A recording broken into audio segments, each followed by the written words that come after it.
Good morning and welcome to the National Newspaper Publishers Association's Let It Be Known. It is Monday, February 7th, 2022. When ABC TV's The View decided to suspend Whoopi Goldberg over comments she made regarding the race of Jewish people, many were surprised, others were upset. But some have taken a moment to reflect about who's controlling the narrative. Most importantly, why it's vital that Black people control their own narrative. As Black History Month continues, we're reminded of all the strong narratives that have come out of the Black American experience. Storytelling, as one writer once noted, is our roots and our wings. We discussed this morning with Dr. Mia Moody-Ramirez, professor and chair and former graduate program director at the Baylor University Department of Journalism, Public Relations, and New Media. Also joining us will be Dr. Chantella Sherman of the Acumen Group and Let It Be Known contributor and Washington Informer journalist James Wright. But first, let's bring on the president and CEO of the National Newspaper Publishers Association, Dr. Benjamin F. Chavis Jr., and of course, James Wright is joining us from Washington. Dr. Chavis, good morning. Good morning, Stacy, and good morning, James. Good morning, Stacy. Good morning, Dr. Chavis. Good to see you. Very good. On behalf of the National Newspaper Publishers Association, we represent 230 African American owned newspapers and media companies across the country. We greet everybody and looking forward to continuing to make history every day during Black History Month.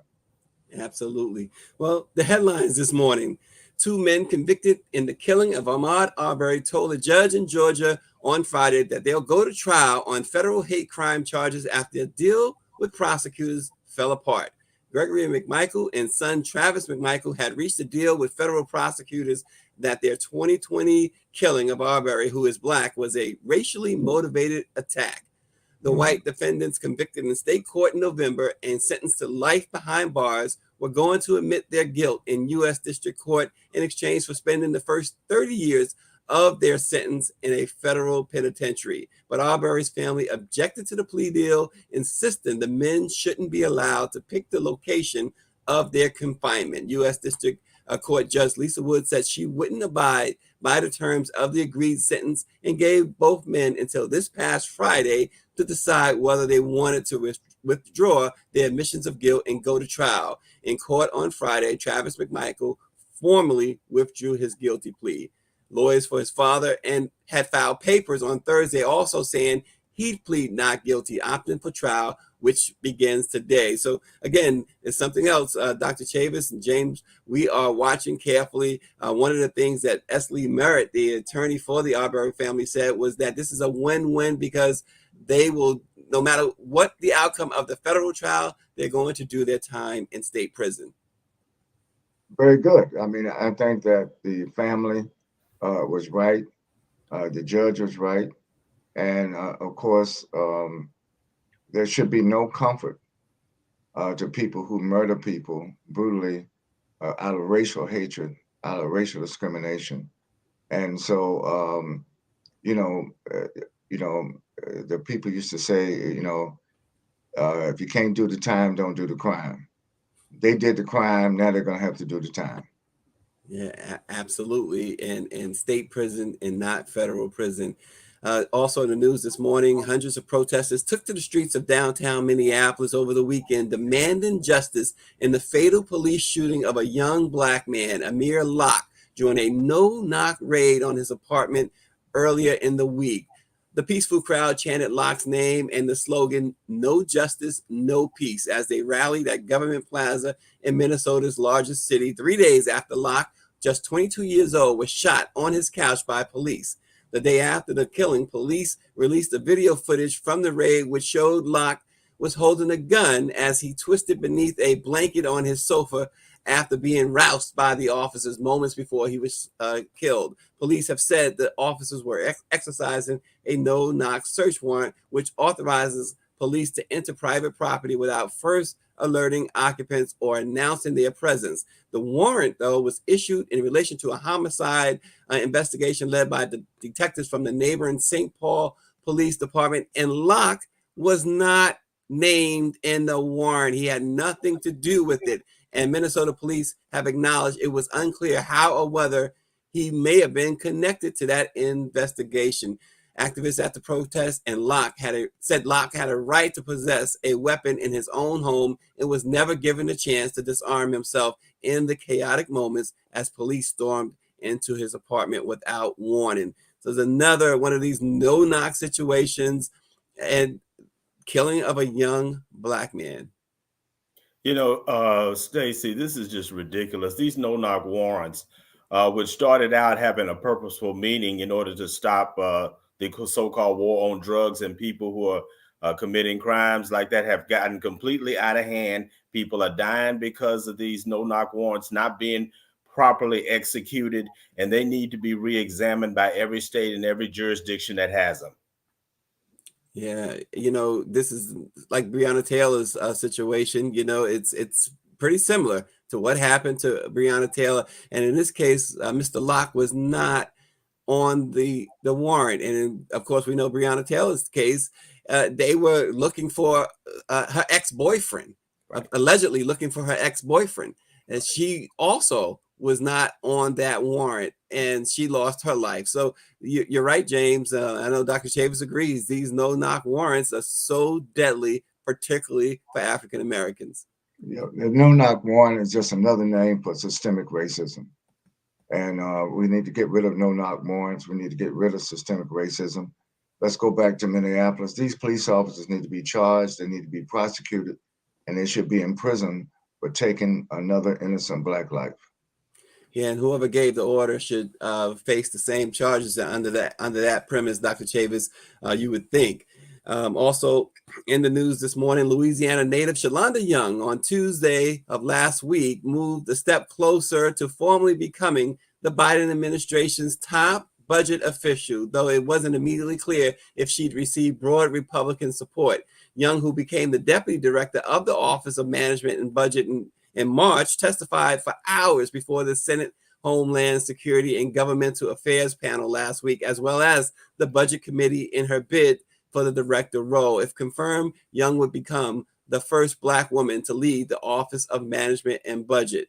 The cabinet level agency is in charge of rolling out the president's annual budget request to Congress, as well as overseeing federal agencies' performance, reviewing major regulations, and issuing statements of administrative policy on legislation. So we'll continue to watch the Senate confirmations of Shalonda Young, another example of a very diverse cabinet and staff in the Biden-Harris administration. What it shows, Stacey, is that election has consequences, and people, and some people in the Black community say, well, why should I vote? Why does my vote count? Does my vote really make a difference? Well, we see it makes a big difference, and this is 2022. If we want more of these kind of appointments, we want more of these inclusive representation of African Americans and other persons of color in high government positions, we got to go out and vote. Because you have to understand now, there's an avalanche coming of white supremacy, people who are against inclusion. There are a lot of people that are going to vote against the Biden-Harris administration in 2022 because they don't like what President Biden and Vice President Harris are doing in terms of putting all these persons of color in these high government positions in an unprecedented way. So there's a lot at stake. I think we salute the Biden-Harris administration for this appointment, but I just want to call everybody's attention. Everything is on the table. Either we continue to go forward with diversity, equity, inclusion in the federal government, or we will allow those progressive right-wing forces to retake over the government. It's really in our hands, whether or not we come out in record numbers in 2022. Every month this year, I'm going to be pushing African Americans and other persons of color to get registered to vote and go to the polls in record numbers in spite of the voter suppression. Yeah, I just want to go back to just two quick comments. Walter Hill discussing the no-knock warrant. He says, why are we blaming the police when it starts with the prosecutions and judges needed to be accountable? And Lauren Burke on Shalonda Young, she says that confirmation should have happened 1 trillion months ago. Yeah, couldn't agree more there, Lauren. So we will see what happens. Supposedly she does have Republican support as well. So we'll see. But this morning we're talking about controlling the Black narrative. Whoopi Goldberg suspended from The View after saying on air that the Holocaust was not about race because Nazis and Jews are, quote, two white groups of people. Her comments drew immediate pushback from the Anti-Defamation League, the nation's leading organization charged with combating anti-Semitism. But as opinion writer Mark Thiessen noted, that's not what the ADL's website said. Before July 2020, the ADL correctly defined racism as the belief that a particular race is superior or inferior to another, that a person's social and moral traits are predetermined by his or her inborn biological characteristics. It continued that racism is the hatred of one person by another, or the belief that another person is less than human because of skin color, language, customs, place of birth, or any factor that supposedly reveals the basic nurture of that person. But that month, the ADL replaced that definition with a new, quote, woke version that declared racism is the marginalization and or oppression of people of color based on a socially constructed racial hierarchy that privileges white people. Let's talk about the Black narrative this morning. We have Dr. Mia Moody-Ramirez and Dr. Chantella Sherman. Good morning. Good morning. Good morning. Yes, Dr. Chantella, you're joining us from London this morning. We appreciate it. I want to get started with Dr. Chantella, then we'll go to Dr. Mia Moody-Ramirez. Dr. Chantella, we saw the Whoopi Goldberg situation unfold, but the broader point here for us is controlling the narrative. It seems like so the ADL, and we know that Jewish folks certainly control that narrative when it comes to the Holocaust, when it comes to Jewish history. Don't we need to control our own narrative? We absolutely do, but we also need to understand that we've been taught and accustomed with an American school system. And so, you know, just to touch on Whoopi Goldberg's point, and even the ADL trying to determine what race and racism is or is not. Be clear, the 1924 Race Purity Act states implicitly there are only two races, white and non-white. Okay, that basic, that simple. All right. So even how you are determined on your birth certificate, your race, if you're interrace, if you're mixed race, whatever the case might be, you had to choose, or the nurses, the registrar determined what your race, your categorization was. And so the fact that we're trying to pull these things apart means that even as we're controlling the narrative, we kind of have to reach back into history to determine how we got to this point. When you start talking about genetics and predetermined and inherent and hereditary, this for me, once again, is always a eugenic stream. And if we're talking eugenics, yes, they consider Jewish people to be a separate race based upon not their race or their culture, but simply because they weren't pure white. All right. And so as Black people talking about controlling narratives, we have to create some of these narratives. And part of the problem is that we don't recognize each other. We don't document what's important to us. And what we're doing is we're using them as the litmus test for defining where we are, what we do, how we do it. And so we're going to have to go back and do some deep programming before we can actually set the program that you're talking about, where we define the narrative that we're really unfamiliar with. Yeah, and Dr. Ramirez, clearly the ADL and other groups show that they control or seek to control their own narrative. So, you know, piggybacking off Dr. Chantella there, your thoughts on this? Well, my thoughts are that it could be used as a teachable moment. And Whoopi Goldberg has even said that she's gone back, she's retracted, she's apologized, and she said that she should have said that it's about race, but it's also about other factors. And so she has apologized, and other people have said that this could be used maybe as a teachable moment, because in school, the main way that we're taught about the Holocaust is reading the book Anne Frank's diary. And that really, it's just a kind of a whitewashed view of the Holocaust. It doesn't really tell us much about the horrors that they faced based on race. And so I think that this was probably a teachable moment. It will be something that will be helpful going forward. Yeah, yeah, absolutely, and of course, like anytime there's a misstep with a black person or a perceived misstep, right? She's paying the price, right? She Yes. 2 week suspension. But again, it wasn't Dr. Chantella wasn't Whoopi speaking from her perspective, her view, if you will, the black view. Anytime you have a view that's public and you happen to have the celebrity that goes with it, it becomes something else. And again, we have to understand the importance of these spaces. I think we get into social media and all these other things, and everyone has a soapbox, but there are narratives that are being, pushed out over airwaves, and so there's a consequence to that. So whether it's informed, ill-informed, or just something that's not popular, there's a consequence to it. And there's always been a consequence to Black people speaking. So, whether it's Ida B. Wells or these Black newspapers that were being firebombed at one point, when you start speaking up and speaking out, and it's different from the main narrative, it's these meta narratives, is all of a sudden you're in dire consequences sometimes, and sometimes you're not really clear why. And so yeah, we have to still deal with that. Yes. Yeah, go ahead, Dr. Ramirez. I guess And yes, and we do need to be able to control our own narratives, and take ownership for it. And punishment, I think suspending her for 2 weeks was not the answer. I think they should have been able to talk about, different perspectives, and where Whoopi was speaking from. She was speaking from her own perspective. And I don't think that suspending her for 2 weeks was the answer. I think that this was done from the lens of what would we do to a white person who said something like this about people of color.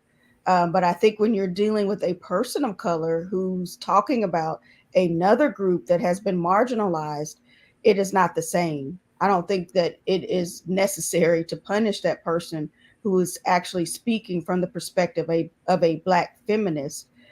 She was using a Black narrative, and while it did not include a comprehensive viewpoint of the Holocaust, Whoopi apologized and she added to that narrative. So I don't necessarily agree with her suspension. I think that was done through the lens of what would we do to a white person who did this. Yeah, and Dr. Chantella and Dr. Ramirez, I want to lift up a couple of comments. Lauren Burke is asking, why isn't ABC supporting ADL's narrative? And Claudette Perry, the executive administrator of the NMPA, says, losing her comment, Jewish people live by white privilege. What else could Whoopi have concluded? When you look at them, what do you see? You can't, when you look at Black people, you know that that's a Black person usually. But when you look at Jewish people, you don't necessarily know that they're Jewish. So it is different. It's hard. It's not apples to apples. It's apples to oranges. And so that was how they should have treated this case. And they should not have suspended Whoopi. Yeah, I'm being asked by a couple of audience members to bring Dr. Chavis back into the conversation. There's a couple of questions directly for Dr. Chavis.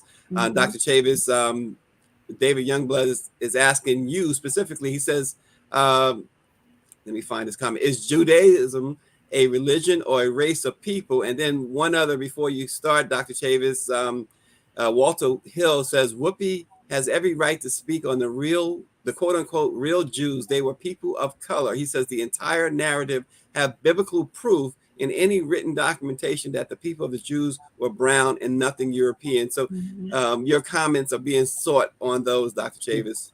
Right. Judaism is a religion. Christianity is a religion. Islam is a religion. Buddhism is a religion. Hinduism is a religion. So let's not confuse religion with race, with ethnicity.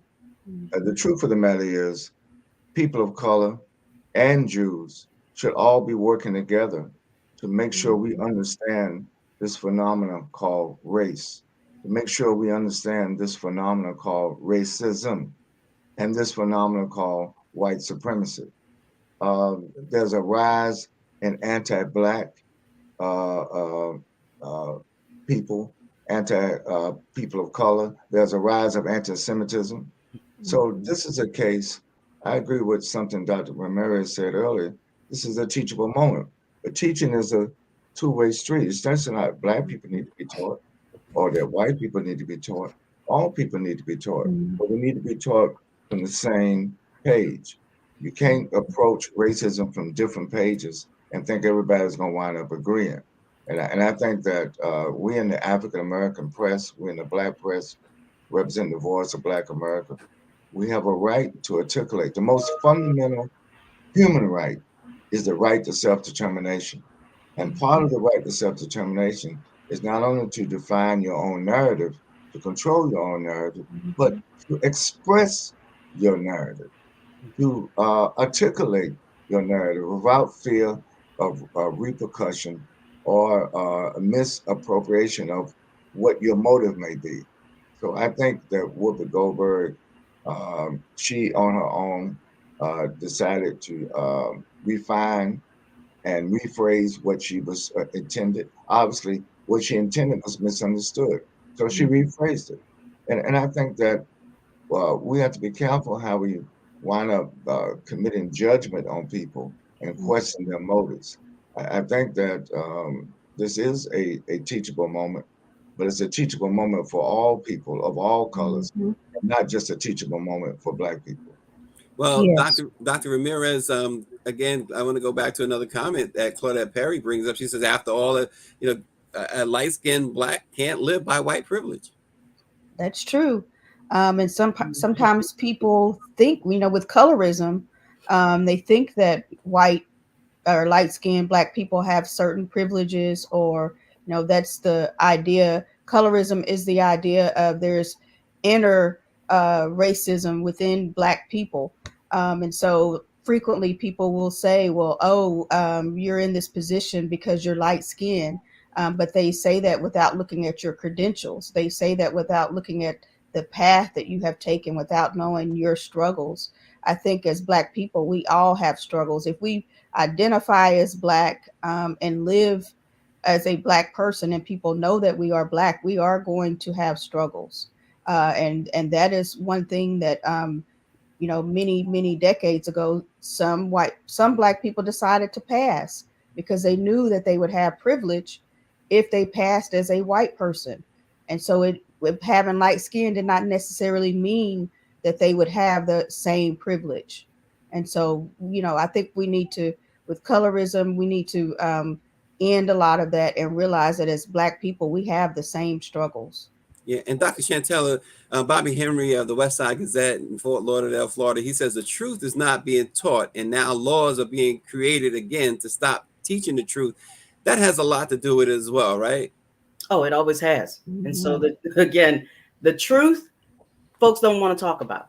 If we ever got down to real American tax, the brass tacks of our history, most of the things that we think we know would be shattered.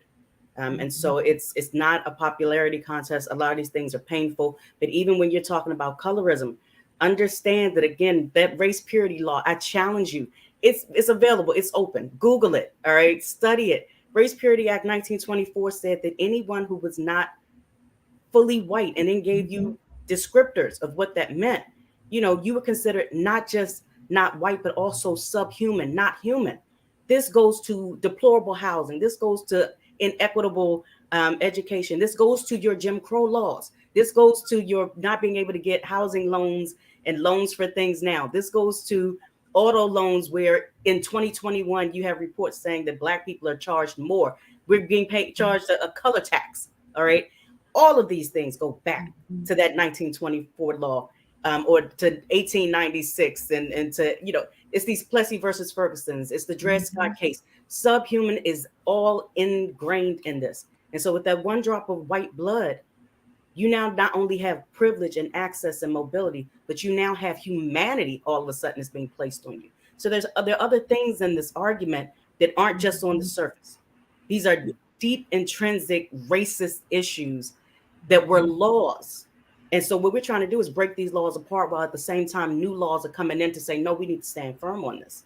Right. Yeah. And that's because we are becoming and have become a majority minority.